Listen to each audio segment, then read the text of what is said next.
Koruptsიული გარიგება, რომელიც ებრაულმა კომპანია Tramexმა საქართველოს იმდროინდელ ხელისუფლებასთან გააფორმა, ასე აფასებს ებრაელი ბიზნესმენების საქმეს მთავარი პროკურატურა. სასამართლოს განაჩენის გამოტანის შემდეგ პროკურორი განმარტავს, რომ დაცვის მხარემ დაკავებულთა უდანაშაულობის დამადასტურებელი ვერც ერთი არგუმენტი ვერ წარმოადგინა. შედეგად ბიზნესმენებს 6 და 7 წლით თავისუფლების აღკვეთა მიუსაჯეს. საქალაქო სასამართლოში საქმის განხილვა უკვე დასრულებულია. ზეუ ფრენკელს მოსამართლემ 6 წლითა და 6 თვით თავისუფლების აღკვეთა და 100,000 ლარიანი ჯარიმის გადახდა დააკისრა.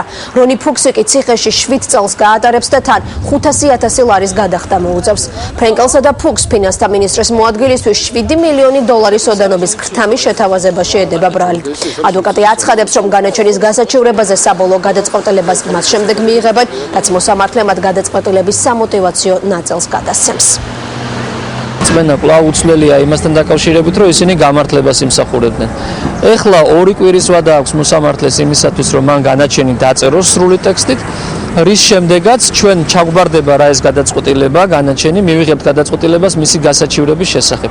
თუმცა დიდი ალბათობით უნდა ითქვას, რომ ჩვენ ალბათ ამ განაჩენს გავასაჩივრებთ.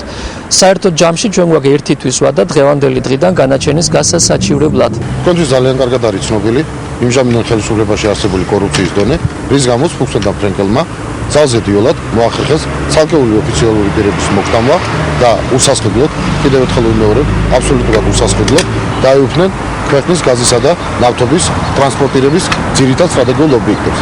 არა მარტო არსებობს, არამედ მომავალში ასაშენებელსაც კი. მიუხედავად ამისა, ფუქსმა და ფრენკელმა ის მინიმალური სახელშუქებრივი ვალდებულებებიც არ შეასრულეს, რის გამოც მათთან ხელშეკრულება გაუქმდა.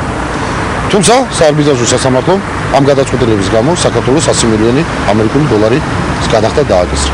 მაგრამ ეს არ არის საბოლოო გადაწყვეტილება, რადგან საქართველოს მთავრობამ იგი გაასაჩივრა სააპელაციო წესით. სწორედ ამის შემდეგ ფუქსმა და ფრენკელმა მიმართეს მათთვის ძველ ხერხს და საქართველოს ფინანსთა მინისტრის მოადგილეს საარბიტრაჟო დავის შეწყვეტის სანაცვლოდ ჯერ ქალაქ თბილისში, შემდეგ სტამბოლში და ბოლოს ქალაქ ბათუმში ქრთამის სახით შესთავაზეს საბოლოო ანგარიშით 7 მილიონი ამერიკული დოლარის გადახდა. კანონის წინაშე საქართველოში ყველა არის თანაბარი. იქნება ეს ჩვენი მოქალაქე, იქნება ეს უცხოელი თუ სხვა ბიზნესმენი, არ აქვს მნიშვნელობა როგორი კავშირები ექნება, რამდენი ფული ექნება, რამდენად დააფინანსებს სხვადასხვა საერთაშორისო პრესას მათ შორის და რამდენ სტატიებს შეუკვეთავს, მაინც ჩვენი კანონმდებლობის წინაშე ყველა იქნება თანაბარი და ადამიანი, რომელიც მოინდომებს, რომ ჯერ ქრთამით მოპოვებული დოკუმენტით სახელმწიფოს თანხები გამოსძალოს, ის თანხები, რომელიც პენსიებისთვის, ხელფასებისთვის უნდა დარიგდეს და მე ეს გამოძალვა რო არ გამოუვა, კიდევ ერთხელ მოინდომებს ქრთამის გადახდას იმაში, რომ რამენაირად სახელმწიფოსგან თანხები ამოიღოს, ნამდვილად იმსახურებს იმას, რომ კანონის წინაშე სრული პასუხისმგებლობით იქნეს დასჯილი.